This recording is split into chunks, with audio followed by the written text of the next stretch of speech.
This computer. All right, welcome, Victoria. So we met under very circumstances that are very near and dear to my heart because you introduced me to the surf community in Toronto.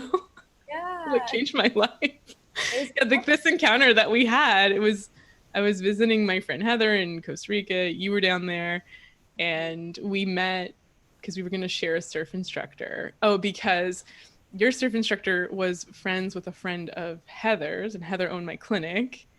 And I mhm, found out that you were working nearby our clinic. You're a psychotherapist, and you're from Toronto, just down the street. just down the street, which is so crazy. And then you told me, and I'll never forget this. You were like, you can surf in, because I was all stoked. I think it was like day 4 of surfing, and you were like, you can surf in Toronto. And I was like, what? Mhm. And then you told me that people surf on the lakes, and I was like, oh my god, I like that kind of makes sense, even though I've never seen it. And then you were like, but it's like wintertime surfing, and I was like, oh, because like meanwhile we're in like rash Small guard. thing. Yeah, Yeah, yeah. It's cold out there when you don't need to even have a rash guard. yeah, exactly. Yeah, you're just in a bikini, but this is like a 6 mil wetsuit for most of the year, I'd have to say, and icy cold water. Really But good.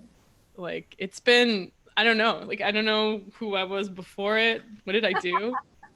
And especially now, and we're going to talk about, what people are experiencing right now as we're in the third wave of the pandemic in Canada and around the world. But I mean, it's a sport that like I tell my patients, because my patients ask about it because they see it on Instagram. They're like, oh, I see you surfing on Instagram. Mhm. And that's so crazy that you do that.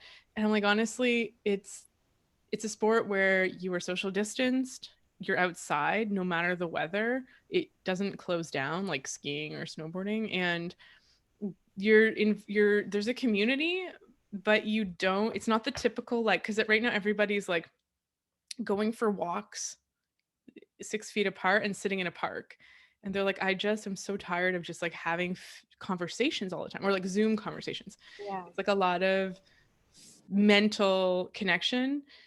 And with surfing, it's like parallel play. Like I see people, I don't always know even what they do for work, but you see the same faces, and you just hang out and you talk about the waves, and then you just get in your cars and go home. But there's this social interaction in the sport. So it's like all the things.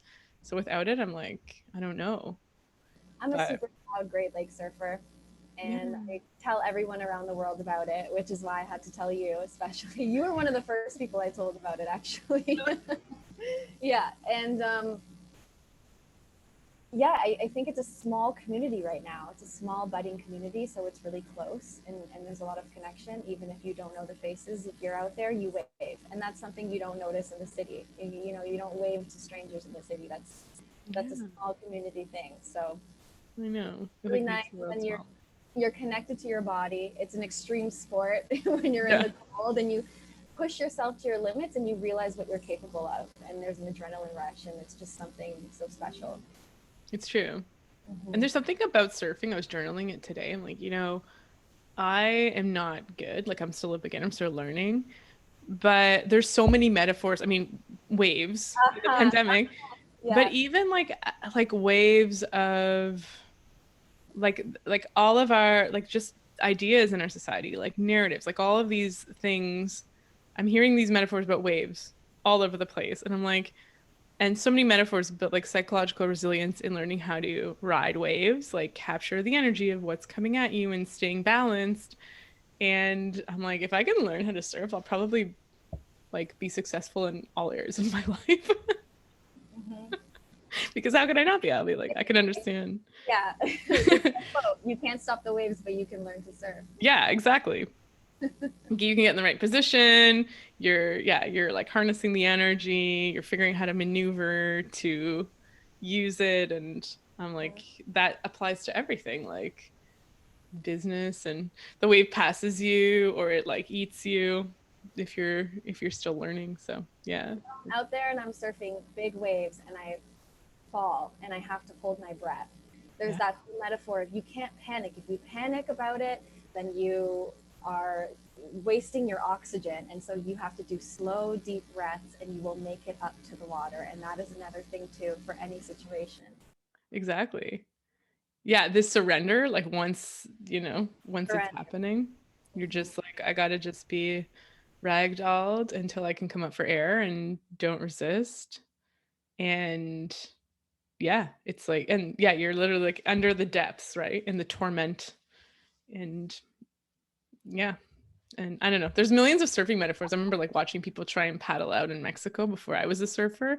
I'm like, this is like the relentless struggle, it's like they're like trying and then they get pushed back and then they like get themselves organized and they keep going again. And I'm like, it was so satisfying. I'm like rooting for them. I'm like, this is the basic human struggle of just trying to paddle out. And like, yeah, you learn a lot when you're doing it in the physical realm. I think So we need a whole podcast on surfing on now. surfing, yeah. There's so much I want to say, and I'm like, Yeah, this is I know. We just need like surf metaphor yeah. podcast, like how to solve your psychological issues with surfing. Oh my gosh, I love it. Yeah. So all surfers are chill. They're all just like, oh, dude, whatever. Just relax. Like I've seen it all. But okay, so let's talk about your practice. You're a psychotherapist. Yeah, so I'm a registered psychotherapist. I work with both individuals, youth, and couples now. Mhm. And really, I work in private practice, so there's no specialty. And what happens is, I could say that I specialize in anxiety or depression, but when someone comes in, their life is so full of different stuff, right? Like, why does someone have anxiety? Well, is it from parental problems? Is it from trauma, right? So it ends up being about everything. Mhm. And Mhm. so when people ask me what my specialty is, I really can't label it that way because it's really just come in and talk. And I have a relational aspect. I like to look at the way our relationships impact mental health. I have an acceptance and commitment therapy focus as well, which is focused on mindfulness and acceptance and where do your values lie and how do you want to live your life that way. And then I also like to incorporate narrative therapy and then cognitive and behavioral therapy as well. Yeah.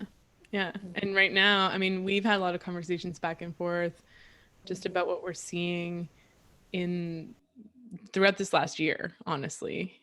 And I don't know about you, but I've noticed that each wave, like now we're in the third wave officially, I guess they're calling it, but each wave has sort of brought different themes in what I've been seeing in like the mental health of my patients. And it seems to be different from what I'm noticing in like the media or even just like regular people on the street. Like when I'm talking to my patients, in particular, people who typically have more depression, anxiety, or other sorts of mental health conditions, I'm like noticing a trend. So I don't know, maybe we'll start with like what you were noticing throughout the last year.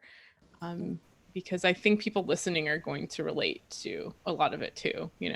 Yeah, that's the thing too, is when you type in, I even tried to, I was just doing an experiment typing in COVID and mental health on the internet. And the first thing that comes up is all these headlines, and there's a heavy focus on physical health.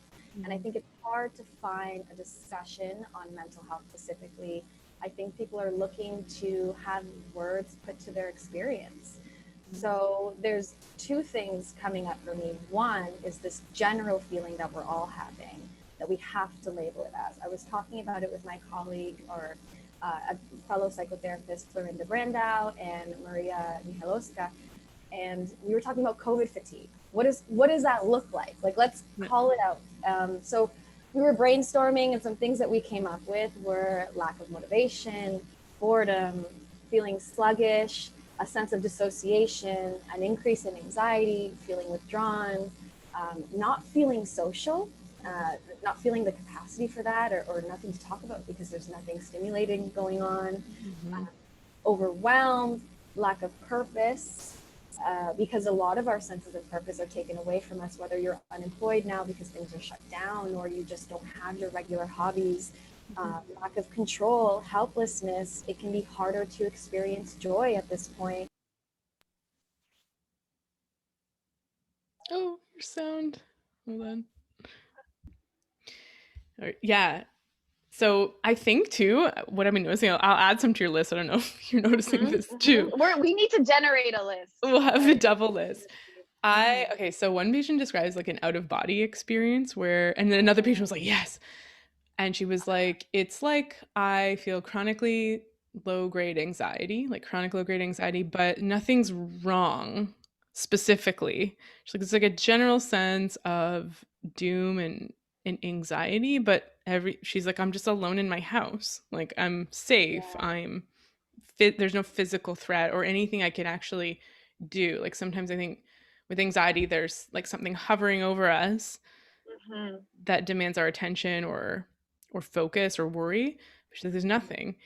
And then I'm also noticing, because a lot of people, like, their schedule is evaporated, and for some people initially that was relief and freeing, but I'm finding that people are now slipping into just like idle, kind of aimless bouts of time where they're like, I'm missing meals, I'm not really going outside all day. A lot of young people are like becoming night owls. They're like, I'm waking up in the afternoon and going out maybe at nighttime and then sleeping all day, and it's become this vicious cycle. I did an interview with this girl from Queen's University, and she was like, all of her friends are Mm-hmm. experiencing that. Mm-hmm. It's something, Yeah. yeah. Two And things are coming up for me as you're speaking about it. The first one is this idea of provisional existence, which is the fact that there is no given future for us to grasp onto. We can't put our roots into anything, right? Because the future keeps changing. There's nothing to land on. And so when you don't have that, you're sort of in this floating state. mm-hmm, mm-hmm. Yeah, And totally. then the second thing is the lack of boundaries that we have. So our entire ecosystem has become our home. And so when you're working from home, but then you're also supposed to sleep and rest and relax at home, well, then there's this lack of boundary for your mind and even your body to connect to, when am I at home? When am I working? When am I doing my hobby? When am I exercising? Everything is blended, right? Like if you think about Pavlov's dog, and I will explain it for the audience, right? The idea of when he would ring a bell and the dog would salivate. And so he could ring the bell eventually and the dog would salivate without any food present. Mm-hmm. And so our bodies connect to the stimulus in our environments. Our bodies tell us, okay, I'm in my bed, it's time to sleep. But now it's like, I'm in the living room. Is it time to rest, or is it time to do my work, or is it time to do my homework, or is it time to exercise? And so people are floating. There is nothing, there's no context tethering them. There's no stimulation throughout the day to allow them to have a sense of time Mm-hmm. as well. And then there's no future to grasp onto to have a longer term sense of time. And so that floating feeling, that dissociative feeling, I think is something that would make sense. Mm-hmm. It makes a lot of sense, actually. Yeah, like these, it's the end of work, so you walk to the bus, and that's how you get your exercise. You go outside on your Mm-hmm. work break, or you have lunch with all of your work Mm-hmm. colleagues, and now it's just like people are like, I'm either eating all day or not eating at all, and I've talked to a bunch of patients about this idea of like transitional activities. Like, you finish work, go. One patient's like, she figured it out for herself. She's like, I go for a walk to pretend that I'm walking to and from work or Yes. back home. Then I come back home and then I do my evening stuff. But I experienced this too, where I felt like not only are this sort of aimless, like kind of free floating thing, but all of that's done on screens. And I had this experience a few months ago where I like finished work for the day, and you get a little bit of that dopamine. Okay, yay, I did it. And it's like, and then I'm just like staring at my screen. I've turned off my chart and I've closed all my stuff. And I'm like, nah. And I close my screen. And then I'm like opening my screen again to watch a movie, to do exercise, to talk to anyone.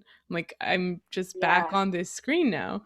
So I didn't know what to do. So I just went and sat on the couch and just stared at the wall. I was like, like, Mm-hmm. what do everything is on this screen. Um, so it is very, does feel like being in sort of like a cell, like there's no change in Yeah. environment. And yeah. Yeah.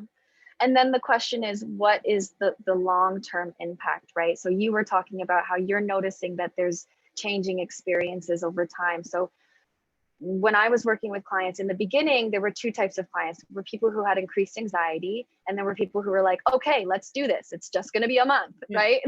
Or the people And who are then like, sorry, like the people that were like typically anxious, or who their main concern is anxiety, and they're Mhm. like, the world is now at my pace. I don't need to go out. I don't have Mm-hmm. FOMO. I don't have to like deal with Mm-hmm. social crowds. So that I saw a lot of actually initially. Yeah. You saw that too. Yeah. Yeah. And then over time, as it settled in, there was sadness, there was grief, there was loss. And then it moved into this space of, like you're calling it, there's this dissociation, there's this floating, because over time we sort of forget pieces of ourselves. We forget the lives that we used to have. Yeah. It's hard to even connect to some point. But then now that there's been the 1 year mark, I've noticed that that anger and that sadness, that grief is coming up strong again. Hmm. Yeah, I think so too. Yeah, something happens, I think, every time there's an announcement made, a new Mm-hmm. lockdown. I think in Toronto, we've always been locked down. We were locked down. I don't even know. I don't even know. I think it's like like just it seems like every new announcement, nothing really changes. So it's hard to know exactly. But patios were open for a while. Places were open outside of Toronto, and then everything shut down again. And there's just, it's sort of like, I describe this to my patients. It's like if you're like running a marathon and you're like, there's 10 more minutes, you can just like, you can give it all. Like you can Yeah. push. Yeah. And then if someone all of a sudden moves the finish line, and this idea of like moving the Mm-hmm. goalpost happens a lot, right? It's not really anyone's fault. It's just that like what they thought would happen or the response they thought they'd get is not, they're not getting. So they move the finish line and then it's like, no, sorry, it's another couple hours of running. Or we don't actually even know. You're just going to keep running, like, but we haven't, the finish line's not here. It's like most people are going to Mm-hmm. just give up at that point and just collapse. And I think that's Yeah. what is happening. It's like I need to just stop, whatever that means, and usually looking like Mm-hmm. incredibly low motivation, um, going through the motion. Incredibly low motivation. Mhm. And I've noticed this with clients, everyone is saying, how come I can't do anything? I'm not, either I'm unemployed or I have so much more time to myself. So why can't I pick up a hobby? Why can't I be productive? And that goes into this whole other experience of, one, yes, we're unmotivated because we have COVID fatigue, we have lack of resources. There are things in our life that used to vitalize us that we don't have access to anymore. But also it gets into this sense of what our sense of self is, how our society sees productivity as something of value, and the pressure that people have to keep the same pace when we're at a different pace now. Mm-hmm. And I was reading articles that a lot of people who have 9 to 5 sort of just desk jobs that are now working from home are expected to work around the clock and they feel like they're working more. And a lot of them have described this sense of almost like a guilt, like I should be working more because I'm grateful that I still have a job, because there's this sense that people have suffered financially and they're like, well, I still have a job, so therefore I should. There's like this sort of deep guilt that they feel that's compelling them to accept the overwork and not feel comfortable putting boundaries up with their employers. And then also, I think exactly what you described. Like if you're home and you're deciding between watching TV and getting work done, it's kind of all the same. So you end up Yeah. opening up your computer and answering an email at 10 p.m. or something. Um, but it's almost like people feel like they're more worked and they have less time. And Mm-hmm. and then there's these mixed messages. Like somebody was sharing that they saw at a yoga studio that they normally go to, or I think maybe it was on like a yoga studio website. It was like something about, now you didn't lack time, you lacked discipline, like these kind of messages. Yeah. Yeah. And it just goes back to how self-care is so important, Mm, and that our ability to care for ourselves has been taken away in a lot of ways. And again, this isn't a statement about what should or shouldn't be, but it's just, this is the impact of the pandemic. When things close down, your resources close down, relationships are something that we're, from a primate evolutionary perspective, we're supposed to band together during times of stress. It's in our biology. So not even being able to reach out, not even being able to have sense of touch, and then parks and rec closing down, exercise closing down, just all of that. We cannot fill up our tanks mhm, in the same way. And then people are going to work and they're not being productive, or they're not feeling their best, and then they're blaming themselves. So we have the extra piece of, what's wrong with me? Why can't I still function? Well, we're in a totally different society where we don't have the resources to function. Mm-hmm. And I think people need compassion and kindness for themselves. Mm-hmm. That's a good point. Like, can you maybe describe for us some of the effects of this isolation? Because I think it's one of our needs, like our survival needs, but it's not Mm-hmm. the same as food. Like, you can go a few days without water, maybe a few weeks without food, but you're going to be super uncomfortable very quickly without food or water, shelter. Yeah. You're like cold, hot, in pain. But social connection is different, I think. I don't think the initial deprivation of it depends on the person, but sometimes the initial deprivation of it isn't as alarming.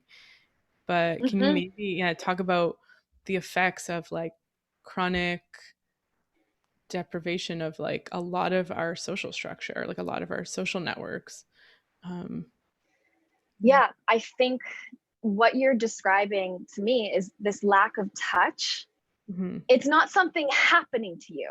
It's not like someone is like poking you, right? It's a lack of something. So defining a lack of something is really hard. I think when you experience this lack of touch, lack of being near people, it's hard to examine. You may feel it in your body. You may feel extra stress in your body. You may be more tight. You may feel withdrawn. It all goes back into the COVID fatigue symptoms as well. It is hard to describe. You may not want to socialize anymore because you may not know how to function in that capacity. It may feel overwhelming. We've been taught that it's dangerous. It's very confusing to describe what it means to both want something and fear it. It's a really good point. I've never actually thought of it framed that way, that there's this cognitive dissonance and this push and pull between our desires, and Mm-hmm. we don't know. I mean, even the level of fear and uncertainty people feel. Um, I mean, yeah, I don't want to get into public health, but I think that there's, I think like Canada's food guide is a good example. It's like public health's job is they're taking a lot of things into consideration when they're creating something like the food guide and or health guidelines, like how often you should get a pap smear, you know but that it doesn't necessarily take you, the individual, into account. And so when you have the individual who has very specific needs, mental health needs, is having a very specific experience that might be like translatable across other people and common to other people, but it's not necessarily acknowledged with the guidelines or the rules. We're not necessarily like, Yeah. they'll say like, oh, I hear you. Yeah, it's hard. It's hard to not see your family, or it's hard to not hug your friends. There's part of this in the dialogue, but it's not like the politicians are necessarily describing this or coming up with a solution for that. So people are like, between I need to follow the rules and protect my mental health, and I'm stuck now in this place between those two things. And then, like you said, the need to protect the mental health, it's sometimes unclear how to do it because it doesn't always feel like just quote breaking the rules and seeing all your friends and hugging them, which may be dangerous and may not be advisable. Is It's not necessarily something we're craving. Some people are obviously like consciously craving it, but others are like not feeling the motivation to socialize anyways.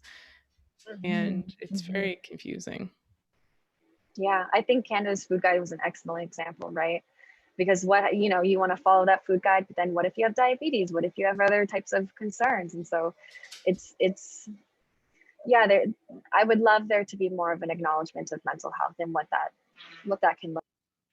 Yeah. Yeah. More than just like go for a walk and go on Zoom. Or you know what I think this is where I'm getting with it, that just an acknowledgement, Mm-hmm. like a validation. We need to all validate each other that this is what's going on, that we're struggling, Mm-hmm. Mm-hmm. Yeah. that there is an impact to it, whether or not we still have to go through it. Mm-hmm. We need to put words to it. We need to have an understanding for it. I think it would open up more conversations, and maybe more coping skills would come out of that with the creativity of our population. Mm-hmm. Yeah, if we can even acknowledge like you mentioned, identifying the lack. Um, it's hard because once we identify a lack, I mean, if you identify something that's happening to you that you don't want, it's like, oh, my foot hurts. And then you look down and you see that you have like a rock in your shoe. It's like, oh, just get rid of the rock, move on. Uh-huh, uh-huh. But if you're like, I don't know, something feels off with my foot and there's no rock in your shoe fits fine, you have a shoe, you have a sock, it's not wet, there's no cut. What is it? Do you, you know, Mm-hmm. this sense of lack is like it's sort of an abstract thing. We have to use our imagination to even know how we would feel better and what would make us feel better. Mm-hmm. Maybe you have better language for that, but yeah, I think it's describing that as like something that's just missing from our lives is really helpful, I think. Yeah. Yeah. And I think at the same time, as we're talking about all these general experiences, there are so many specific experiences depending on what group. Are you a couple? Are you an individual and you're lonely and you're struggling because there's no dating scene available to you? Are you polyamorous? And that makes it even more complicated in terms of who you can see. You might not be able to see any of your partners, or you might have to isolate for 2 weeks in between each partner that you see. And then we go into business owners, and then we have healthcare workers, and there's all this. Everyone has this sense of lack of control and helplessness, but there's these individual experiences, parents as well, different struggles. Yeah, totally. Yeah, and that's a great point. Like I remember I saw somebody sharing something on, I think it was a colleague, and she was like, there's this meme, we're all in this together. She's like, but in a sense, we're not all in this together, because I personally don't know what it's like to have lost my business, or to be a frontline worker, or to be an essential worker, or to be running an ICU, or to be a politician making decisions and having everybody hate you no Uh-huh. matter what decision you make, Uh-huh. and we're, or to be the single mom who has to go to work in person and now the kids are home from school. What do you do? And or the person that lives alone and has maybe a romantic partner that lives outside of the house, and then but then also family, like parents or something that they need to visit, and you have to decide who do I see, like you know Yeah. um yeah, there's just a lot of That stories and was not, yeah. that was just heavy hearing you say that, right? Like even the little things of who do I see? Hmm. It's not something explicitly talked about, but that's a cognitive load. Mm-hmm. We're constantly going through these decision processes in our minds. When you go out to the grocery store, how do you think? Are you thinking about what you're touching? Are you thinking about how close you are on top of just doing your groceries? There's all of these extra decision-making processes that are involved in our daily lives. And that also contributes to why you're motivated, why you're fatigued, why you're foggy. There's no more resources left. Mm-hmm. Mm-hmm. To decide what pants to wear, which is why no one's wearing pants Does it? anymore. Yeah. Yes. That's some comedic relief, but it's true. Yeah, that's Sweatpants. that's actually great, the cognitive load piece, because yeah, exactly, like just, and I think like I noticed this when I lived in Colombia for a few years, and it was a culture where there was this underlying fear in the culture about getting robbed. And so, like, you'd sort of palpate it, and everybody had a story about their own experience with it. Mhm. And so, then you had your own experiences with certain neighborhoods. So, a neighborhood I felt was totally safe. Like, I never ever experienced anything kind of creepy there. I'd hear a story about it. Or a time of day where I was like, this is kind of a safe time of day. I was told a story about it. So, that's also happening. We have a lot of little mini stories that, we're not really sure what to make of it. Like, and so I think it just adds to more of that uncertainty. Like, for example, patients like, I tested positive and it might have been from the grocery cart because I literally am not leaving the house except to grocery shop. Mhm. Or, these things in the news that we're hearing about, which I think, I question like saying too much about the news and the political side, but I was listening to the news a little bit. I don't usually listen to the news. I think I get enough from just like social media and all the other stuff. But I had the news on. and just for like 10 minutes. And they were talking about, you know, younger people getting severe forms of the variants and that kind of thing. And just, I thought, you know, I told a patient this. I was like, you know, let's say like you ride your bike every day and you have a like, you know, let's say, and I'm just picking random numbers. These are not COVID numbers, but let's say like there's a 5% chance that no matter what you do, you wear your helmet, you know your bike rules, you stay in the bike lane, you know all the things, and there's a 95% chance you'll be totally fine, but there's a 5% chance that no matter what you do, you could still get into a bike accident. And what if you turn on the TV and that's all you hear is that 5% chance and all these examples of people? You're not going to want to ride your bike, or even if you have to ride your bike, you're going to be so confused about whether you should be doing that. You're going to be living in fear. You're going to feel powerless. You're going to feel frustrated that it doesn't matter if you have your helmet and you know your signals and you watch for traffic.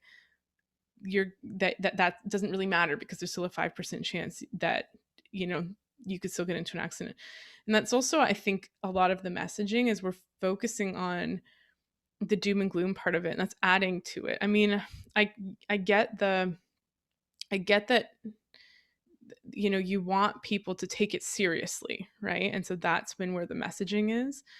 But I think that's also adding to that, maybe not necessarily the cognitive load, but just like the weight of all of it. It's a constant reminder, you know, it's adding to that Mm-hmm. out of body experience of like, there isn't danger around me, but if I turn on the news, that's all I hear: danger, danger, danger. And I can't really focus on anything else, you know? Well, that's what my question is. What does it mean to have to be in a hyper-vigilant state all the time or most of the day? When your fight or flight system is triggered, when you watch the news, it's triggered. When you look on Instagram, you see something, it's triggered. When you go out into the grocery store, you're triggered. You're in a fight or flight state. You have to be vigilant. And then that makes me want to ask you about polyvagal theory, right? And what does it mean if you're Right. constantly in that state? Your body cannot stay in a high stress state that long, and it will start to dissociate.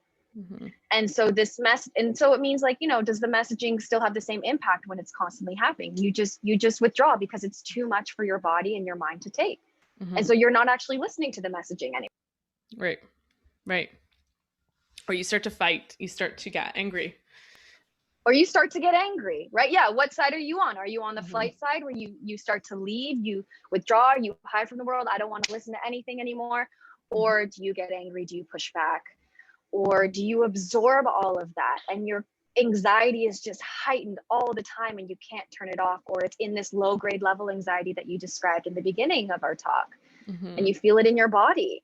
What does it mean to be receiving this in fight or flight for the months now that we've been in this, the year now that we've been in this? Yeah, that, like we said, like the chronic low grade anxiety, it's like that splinter in your foot for a year.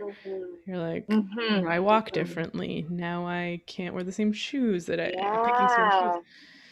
Yeah. Some of my muscles have atrophied. Some of them have, you know, in my walk, I have a different posture. So that's a really good metaphor that I think you're bringing up, which is a splinter in your foot for a day is manageable. After a year, it changes your life in a way that you might not be able to quite pinpoint. But there are things that are different going on for you.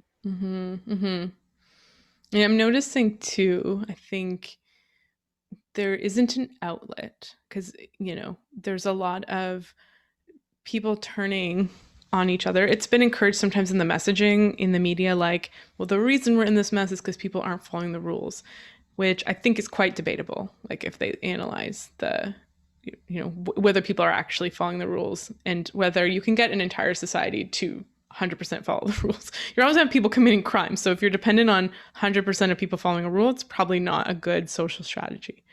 But, you know, this idea of this need for an outlet, this need for someone to turn to blame as well, you know, like there's no sort of outlet for our anger. There's no one to hear. We're not being validated, I think, is probably the deeper thing. Like there's nobody really saying, you know, that this is hard in a serious way, in a way that I think means something. I think maybe there's some lip service to it, like an afterthought, like, oh yeah, we're all in this together. Like you're being brave, you're supporting others kind of thing. But all this stuff that you're talking about, I have not heard somebody sort of say this on the news, you know? And so where do we put that? I think we go into that learned helplessness, that sort of like dissociation, like polyvagal, that dorsal vagal shutdown, or we try and get out of our stuck state, our like fight or flight state, to maybe fight our way out. Like if something changes, if the politicians change, if these anti-maskers change, if these like the sheep change or whatever your enemy is, then we'll get out of this, you know. Yeah. And it's and I think it's just Or another symptom. we internalize it. Mm-hmm. If there's nowhere to go, if there's nowhere for it to be acknowledged, if this is the normal and it doesn't feel right, then it must be our fault. Mm-hmm. Right. Why am I unmotivated? Why can't I be happy? Why am I unproductive? Why can't I find a job? Mm-hmm. These are things that I hear all the time. Mm-hmm. Mm-hmm. So we have to watch the self-criticism too. Mm-hmm. Mm-hmm. Yeah, a lot of patients too are like, some who are needing to take leave, you know, during this time from work, and they're like, well, why can't I just, like, they're sort of in this guilt state as well, the turning it inwards, like, why can't I just deal? My colleagues are dealing, or I'm abandoning my colleagues. Like there's a lot of these thoughts too. You know, while they struggle with the reality and like trying to like stay in the reality of like, I need this time to heal my mental health, you know. Yeah. And that's a really good point. There is a lot of comparison that goes on. Mm-hmm. Well, I'm not a healthcare worker, so I shouldn't complain. Or, yeah, my colleague looks fine, so I should be fine with it. Mm-hmm. Mm-hmm. Yeah. And this might be related, but I've also noticed that people don't want to burden each other with talking about it. So everyone's just silent, right? It's like, oh, I don't want to tell this person because I mean, they must be struggling too. So, you know, and it's banding together and talking about it is what's going to help us release some of this and validate ourselves and not put the blame on ourselves. Mm-hmm. Yeah. Even if it's just like you just need to vent about something, like it helps. Yeah. It's like the question is everyone going to work and trying to put on their best face? Mm-hmm. And then they're comparing their best face and they're struggling inside to someone else's face that looks like it's fine, but we're all just, you know, trying to deal with it. Yeah, totally. Yeah. And I think it's like, it's like the metaphor is like our Zoom call. It's like, who knows what, if someone's got pants on or is just wearing their dirty leggings or still wearing cat pajamas. And it's the same thing, like what we're sort of shoving down below the camera. Right. But yeah. And I think you mentioned something one time, like we had this like Instagram voicemail thing going back and forth for a while. And you mentioned this idea, like this concept of like our identity and where our identity is stored in our social lives and how we've lost like many aspects of it. Maybe you could speak to that. You know what I'm talking about? Yeah. Yeah, I do know that's where you were like, we need a podcast. Yeah, exactly. I was like, we got to get this out. This is from my narrative therapy background, but we have narratives of ourselves that inform our identity. We have different parts of ourselves. We have the party at a bar part of ourselves. We have the work self. We have the self that we experience in romantic relationships, in our friendships. You'll notice that you are a nuanced, multifaceted person. You have the skills that you experience when you, let's say you go rock climbing at the rock climbing club and you realize, oh, I'm powerful, I'm strong, I just achieved something today. And then you input that into your little self-esteem bank. But we have all these domains now that are being cut off from us. And so how are we experiencing ourselves? Do we remember what it's like to be the funny person in a group of people when there's no group to be around, right? So we're losing grasp of these different attributes of ourselves, and we're experiencing ourselves in, let's say, if you're someone, your domain is your home and it's your work now. And I don't know about you, but that's not the most interesting thing about me, is, you know, working on a laptop or just sitting watching Netflix. So Hmm. it changes our relationship with ourselves. It changes how we see ourselves. And if there's a message out here, I want everyone to go out and find a way to remember who they are. Yeah. I saw a post. All of my like references are like social media, but that's just the world, you know. It's like in the global Exactly. sphere, in the whatever, the Acropolis. I saw it was a woman who, I think, like online church services. She has a different like beautiful outfit every. I don't know if you've seen this. It was going viral, but she has like a beautiful outfit every week, and that's like her. She's like found, and I was like, that's a very creative. We can't always maybe have that available to us, but it was such a very creative way for her to like add a spark of her personality in this community that she's still a part of. It's obviously like virtual church. Like I don't think people who are regular churchgoers could say that that's, you know, a close approximation to what the actual experience is like. Like I was running a group program and people bonded in my program, but they were like, I was like, yeah, normally we would be lingering afterwards and chatting.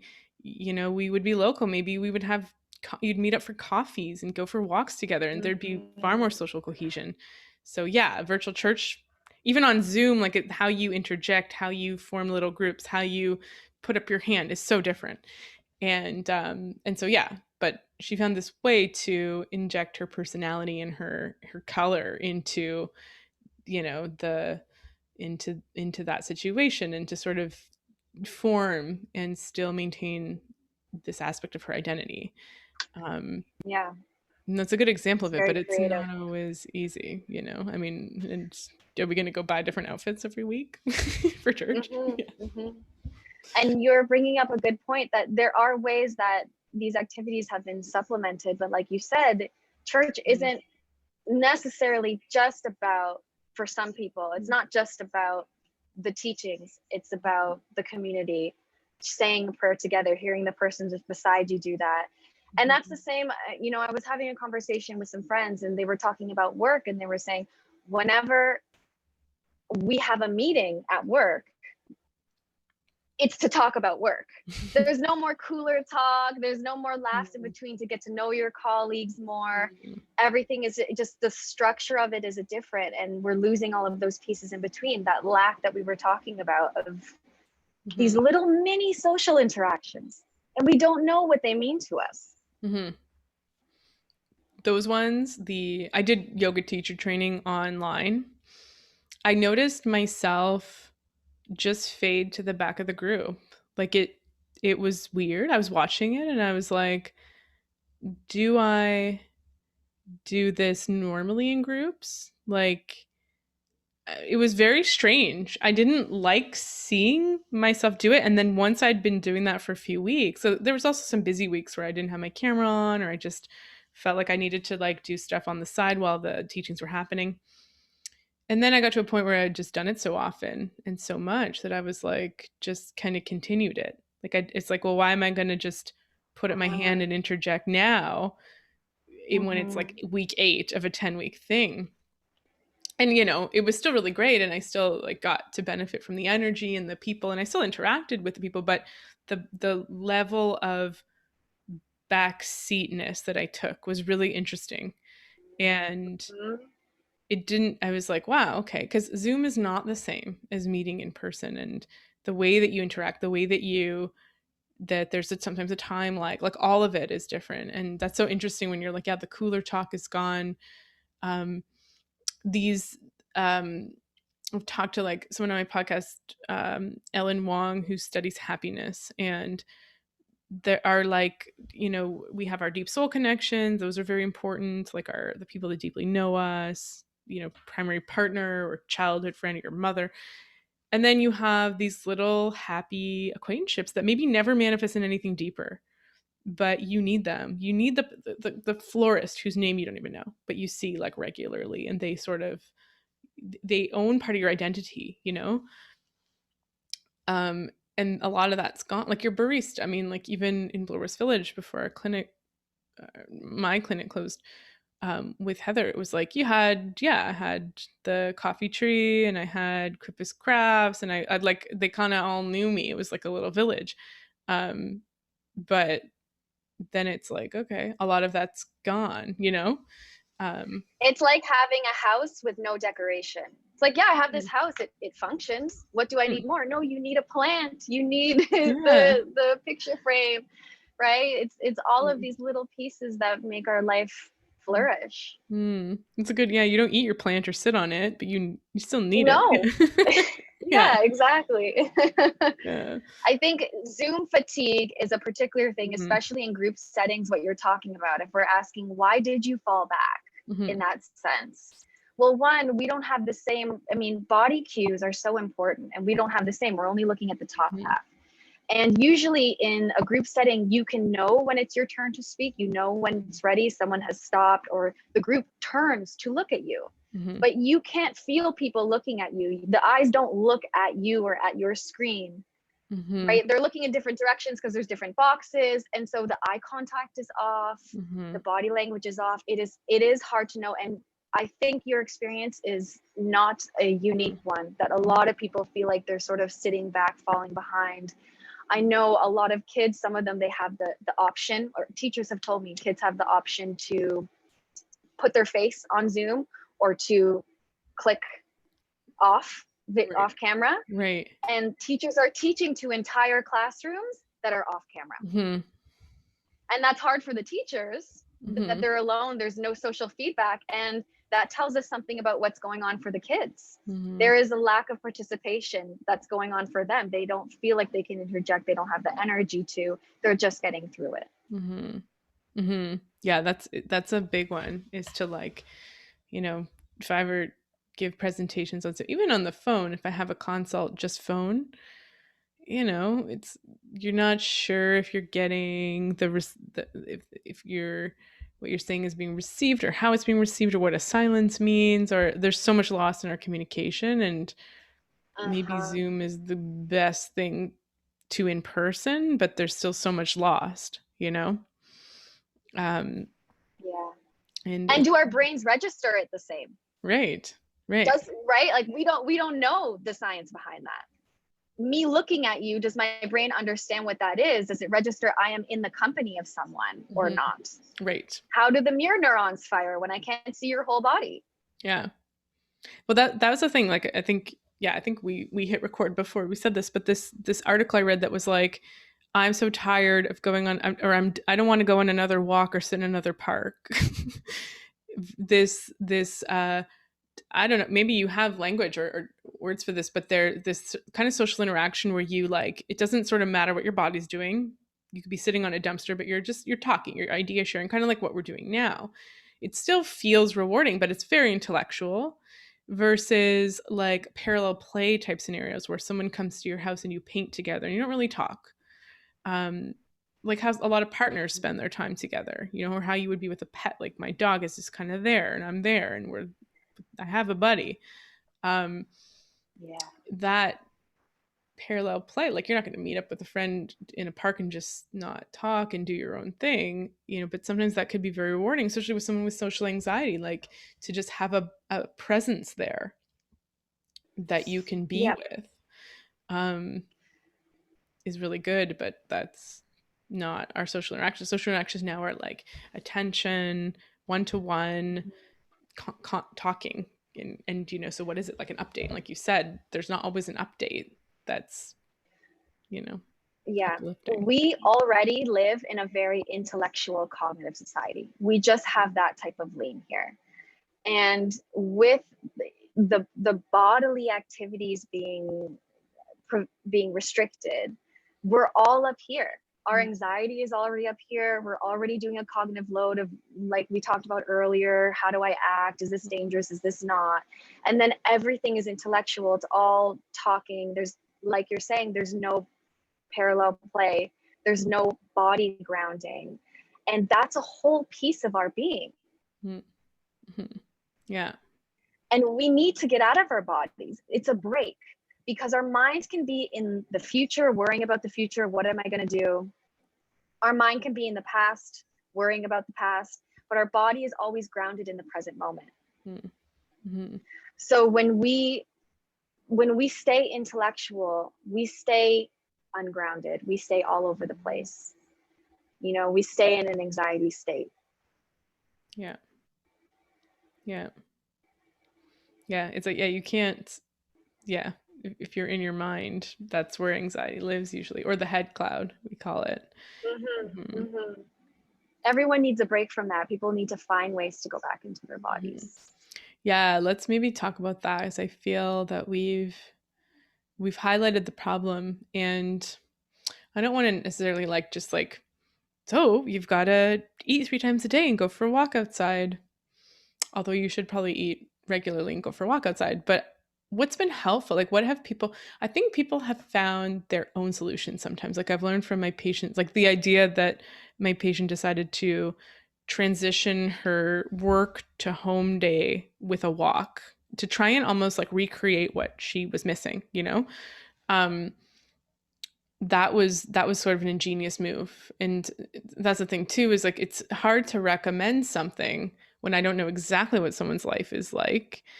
And often it's like we got to Mm-hmm. come up with our own solutions in a way. Like it's us that know our lives, and that was like a perfect solution. Again, not going to fix anything, but it was this sort of creative way, wearing different hats every week to church. It was like it's a creativity. um yeah. Mm-hmm. What have you been finding has like yeah, any examples of that, or are there any things that you're helping your clients with to get through this, or yeah. Hmm. I think the huge piece, I feel like I'm constantly reminding people, we're in a pandemic. We're in a pandemic, right? Yeah. I think it's watching your critical self-talk and normalizing what you're experiencing, Hmm. talking about it, reaching out about it. I think the idea that your client had about creating boundaries of transition between work and other activities is so important. Hmm. Being easy with ourselves, being soft with ourselves. This is a long-term thing. Hmm. And yeah, mindfulness is a huge piece. Like I said, there's always going to be this fear or this worry about the future. This did I you know was I safe enough when I went to the store, thinking about the past. And I think everything is switching. The news is switching daily. You have to have moments in your life where you ground yourself into the present, whether it's you go in your body through yoga or you do it mentally by quieting your mind. Give yourself mini vacations away where you can turn off your fight or flight mode. Hmm. Deep breathing, closing your eyes, turning off the lights and listening to music. Find your thing that brings you away from this cognitive load, from this world. Hmm. You deserve to not think about it once a day. Hmm. Hmm. Yeah. Yeah. I had a like I still have it up. It's automated. It's like a 5-day like meditation challenge course thing, and there's little challenges every day. And one is like turn off, like have a little bit of a media fast for as long as you can do, maybe like an hour, maybe a day, maybe 10 minutes, like I don't know, whatever. Whatever's better than what's typical. um That yeah. too. But then yeah, like There's so have. much. Mhm. There's so much information coming out with the media. And do you need to know which celebrity got COVID? Like, you don't need to know that. Like, find the bare bones of what you need to actually know in Mhm. terms of the rules, in terms of the changes. But there will always be conversations about it 24/7. And I agree, you need to have boundaries around the news, Mhm. around the times that you consume the news too, right? Do you consume it before bed? Is that healthy? Does that Mhm. make you does it make it hard to sleep? Do you consume it just in the morning when you're trying to go about your day and set your intention? Be intentional about when you receive it Mhm. and when you need to close it off. Mhm. Mhm. Yeah.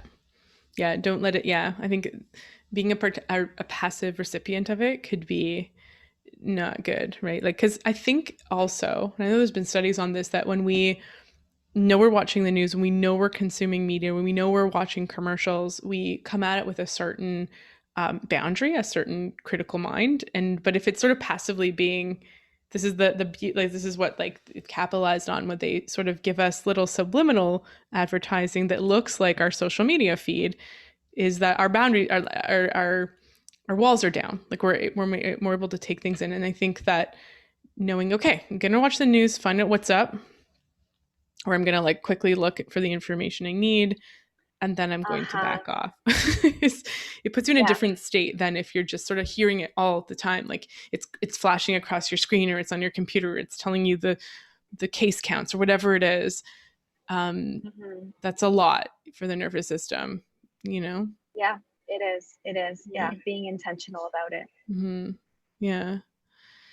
And I know we were going to talk about the more recent measures where now there's an extra layer that's pretty problematic, which is where the the Premier of Ontario announced that he's going to give police powers to essentially card people. Hmm. So I know we're like sort of at the end of our conversation, but I think it's important to acknowledge this because so the local police have said they've all made statements that they won't be doing that. The Ontario Provincial Police will still be doing that. Um, but I think that once a higher up has said something, I think a lot of people in the communities who have had problematic relationships with police are not necessarily calmed by the local police coming out. I mean, I think some people are in a sense, but I think that they're like, well, if a police officer still wants to stop me, they have a legal precedent to do so. You know, they have Yeah. a higher order. Um, and I don't know what else we can say about that, but I mean that's like another aspect to all this is that we're seeing definitely a discrepancy in the BIPOC communities and socioeconomic class differences in both who are affected by um, the virus and experiencing more severe effects of it, but then also the effects of lockdowns and some of these measures like the police presence. Um, Yeah, I don't necessarily think, and I know I can't speak for these communities, but I don't think that all racialized persons are going to trust, even if the police do make these statements saying that they're not going to stop people. And at the end, these police are going out and they're individuals and they have the power to do so, like you. And we know that is coupled with the police brutality that's been happening here in Toronto, in the States, in the news there's an extra layer of hypervigilance that people of color are dealing with right now. mm-hmm, We know that interactions with the police are associated with post-traumatic stress disorder, with increased anxiety, depression. There is another monster of mental health for people of color right now. And so I think bringing that out where there's a potential to be stopped. I'm not sure if you add the layer of COVID, of leaving the house. It is scary to leave the house right now. mm-hmm, mm-hmm, mm-hmm. Yeah, and that was this really important acknowledgement is that the outside is probably, unless you live completely alone, outside is the next safest place to be. The risk of transmission is very low outside. I think most experts agree it's between 0.1% of all transmission to 8% as the very highest number occurs outside. And that number just depends on the community or the country being studied. And there's obviously a lot of factors that go into transmission rates. So, but it's low. It's not the majority of cases. So outside was the safest place to be, but now with these added measures, it's not occurring that way for people, Yeah. And when you say outside is the safest place to be, I think of people who are in houses that don't feel safe too. Mm-hmm. Not everybody, not every child has a safe home environment. Mm-hmm. There are abusive relationships. There's, extra layers of conflict that come with having to be stuck together all the time. Where is their safety? Where is their space? Mm-hmm. Yeah, exactly. Like we know that calls to kids helpline have gone up. We know that, yeah, mental health in children has issues have increased. Um, yeah, I've had patients describe to me the anxiety that they feel about going outside now with the fear of police, um, and just that nervous system reaction that they felt like going grocery shopping and seeing a police car and taking a different route home. As a reflex, that's been entrained Yeah. through years of experience in their community. So that's not good.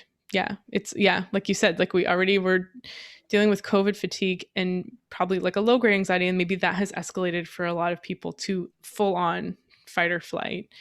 It's traumatic.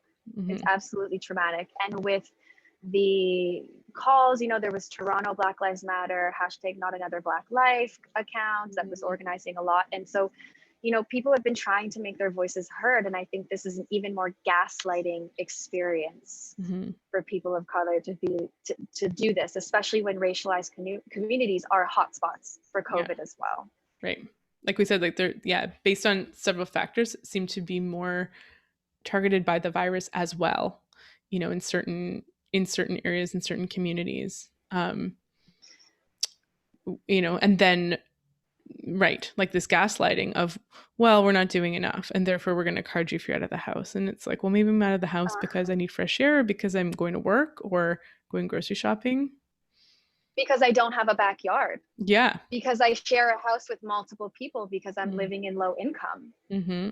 Yeah. And so that consideration too, of not everybody has green space. Mm-hmm. Exactly. So when you are making that call, you are not trapping people to their backyard, you are trapping people inside. Mm-hmm.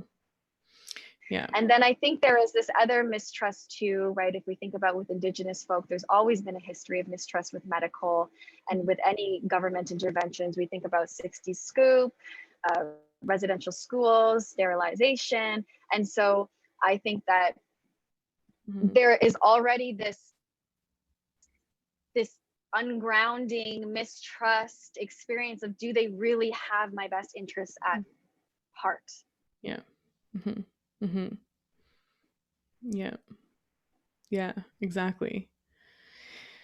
Yeah, this is a time, I don't know. I mean, I obviously don't have the solution from a public health perspective, but it seems to me that we would want to create more cohesion and trust to get people to do something hard, which is to endure all of this. And then if you start to create further division, um, blaming people essentially, like gaslighting, like, yeah, it's you going outside for a walk that's causing this. So we're going to ask you, you know, what you're doing outside. Like this is the Yeah. implication, right? And it's like, okay, so if I want to avoid that trouble, I'm just not going to go out. And that's not what's perpetuating this pandemic, is people like walking around outside with their families. Um yeah. And yeah, and I think, Which is why, go go ahead. ahead. No, I was just going to say, like, a lot of people reach out to me like, can I go outside? I'm confused by there's also lots of confusing rules, right? Like we again, it's from a public health perspective, it's hard to take an individual. It's like any law. Like we have regulate, like the part of like our college regulations for naturopaths is to interpret the law for health practitioners, and so then we're like trying to, and then our association trying to interpret that. And so when you get a rule from above, you're not exactly sure how that applies to you. Does it mean I can't go outside? I was already barely going outside, but I was told I'm not doing enough, so that means I shouldn't go outside at all. We're always taking what we're filtering it through our own experience. And or does this mean then that other people are just having barbecues all the time and just doing whatever they want, and that's not fair, and then you get mad? And so a lot of people were asking, like, can I go outside for a walk? Like, is that safe? And that's kind of heartbreaking, that someone, yeah. You're getting at a point of the literacy too, right? Mm-hmm. Not everyone has the same education or same way of thinking or are neurotypical. So how do you communicate clearly and effectively Mm-hmm. what's needed or what the rules are, especially when they're constantly changing? Or if you're a burnt out, overwhelmed parent and you don't have time to sit down and think and parse through all of these rules, that's another overwhelming thing to tackle, right? Does everyone have the resources and the ability to interpret the law and what's going on, to understand how to orient themselves? And if they don't, how does that affect them? Does it mean they ignore the law and then they get carded and they get arrested? Does it mean that they just disengage completely? Does it mean that they call themselves stupid and they put themselves down for not being able to understand? That's a huge piece too. Again, going back to the cognitive load, as we're having this conversation and we're talking about COVID fatigue, I'm like, okay, I know where this comes from now. Right? Like, it's all of this. It's all of this why we're just foggy. Yeah, you're right. And even to receive information, new information, when that part of your brain, like the cognitive sort of prefrontal cortex is shut off or exhausted or already has to deal with all this cognitive load, you're not going to hear it the same way. 10 people are not going to hear the same sentence in the same way. And so that's another layer, right? It's like clear direction is important, but it's not necessarily happening right now. And when that information is being conveyed with the lens of fear, that's also probably not going to get the results you're looking for. You know. Yeah, I guess what I don't. I mean, I've seen resources going around on like numbers that racialized people can call if they're having trouble with the police. Like, I don't know if you know of any resources or any things that could be helpful in this time for people. Yeah, I want to get this right. It's Black Legal Action Center. It's a non-for-profit law society or legal clinic for Black people that they can call if they're having legal issues. So let me get that exact. Yeah, it's BLAC. Instagram. Yeah. Yeah, BLAC.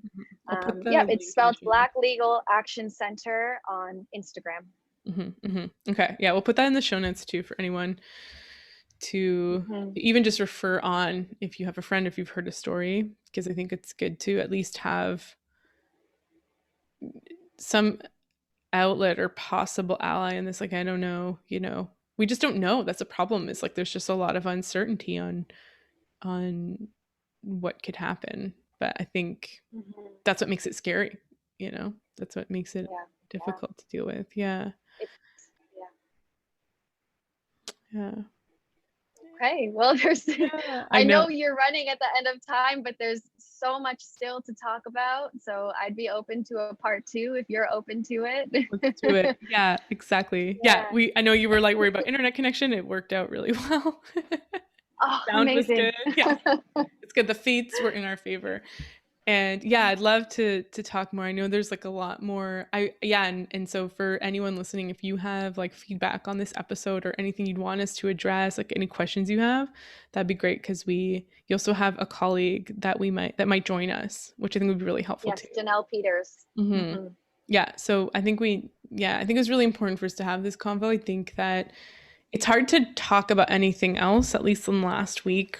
For me, at least, it feels like this is sort of occupying everything and shadowing everything more than it has been, I think, because it's just layered on, like just caked on more and more of this fatigue. And and I think that go ahead. See, this is the Zoom thing, right? It's like picking up on cues of when to jump in, and I feel like I'm interrupting. No, it's good. I was I don't even know what I was going to say. No, I mean, we need to talk. If we feel like we're being gaslit, if we feel like there's not a label for what we're experiencing, this is why it's so important that we're talking about it. And it may not make changes, but it helps to organize what's going on, right? It's like having a messy house and everything is all out of its shelves and not in the proper place in a messy room. And talking about it, we're organizing it into labels, into categories. This is what I experienced and this is why. And we're cleaning the house up so that it's less overwhelming to walk into. Yeah, and then you can be like, oh, I need a chair for that corner, or I need to get rid of that dirty like cushion. Then it's like, yeah, there's a big dust bunny under here, and I can vacuum it up. Okay, and then you feel that relief. Yeah, like, that's why I was like sniffling all the time. And I think that, I think you did that so well. This has been helpful for me. I'm like, oh yeah, there's a lot of this idea of cognitive load, and even the definition of COVID fatigue, I think it's like, okay, there's a frame for all of this, which is very helpful. Like, awareness, I mean, sometimes feels gross when you're in the middle of the eye of the needle. and you're like, oh my gosh, I'm really aware now of all of it. And which is why I wanted to have a little bit of like tips so we don't just leave everyone high and dry. But I think that, yeah, just unpacking, you know, laying it all out and taking a look at it and being like, okay, my house is clean. Now what? Or it's sorted. My house, maybe it's sorted. There's a bit more sorting happening. Yeah. Maybe I need a new house, but yeah, at least I know now. Yeah. Yeah, or you can put that little chair in. Yeah, or just get the chair. Yeah, get the plant. That's a good place to start. Well, thank you so much, Victoria, for joining me and taking the time. And yeah, we'll definitely have a part 2. And I'll put links for people to reach out to you and links to BLAC in the show notes. And if you have any other resources, we'll throw those up there too. And yeah, enjoy your week. Yeah, it was great talking to you. Thank you. I had a lot of fun. It was nice to come on here. Yeah. I've always wanted to be on a podcast. I think it's your first pod experience. Checking off a box for me. Yeah. Yeah, you're like a professional podcaster now. Yeah, you can record this episode. Yeah, I got to pull out the microphone next time. Yeah, oh yeah, the special, like the, yeah.